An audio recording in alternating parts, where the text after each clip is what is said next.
Sí. Bueno, boas tardes a todos. Imos dar comenzo á Comisión Informativa de Termalismo, Turismo e Medio Ambiente do día de hoxe, previa ao pleno ordinario do mes de decembro. Señor secretario, temos quórum? Moi ben, o primeiro punto, a acta anterior, que é a correspondente á ordinaria do día 16 de novembro de 2017. Alguna cousa que alegar ou que aportar? Aprobámola por unanimidade. Moi ben, moitas gracias.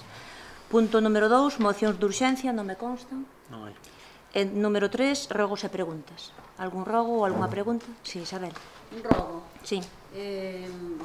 Pregámoslle que na próxima comisión de Termalismo e Medio Ambiente teñamos xa a documentación que pedimos na anterior sobre o desenrolo do plan termal ourense. Pero dixeronme que lle contestaran a pregunta que está contestada.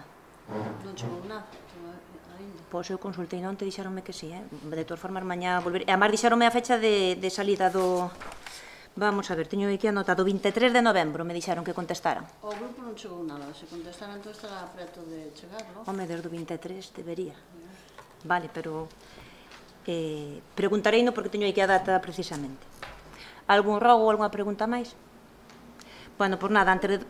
Sí. Unha pregunta. Se aprobou unha moción fai uns meses sobre unha futura rede de albergues que se iban a crear na provincia. Queria saber como estaba ese tema, se iniciaron algún tipo de conversas, sobre todo cos propietarios da rede de albergues. Vale, pois contestámosle por escrito, sí. Eu simplemente, bueno, informarlle, seguramente o viron, pero que no boletín oficial da provincia de hoxe saliron publicadas as bases do programa do termalismo social da provincia para o ano 2018, no que participan os 7 balnearios da provincia. Entón, bueno, pois están publicadas as bases no boletín oficial da provincia do día de hoxe, non? E se non hai ningún rogo, nin ninguna pregunta máis, pois dámola por finalizada. Moitas gracias.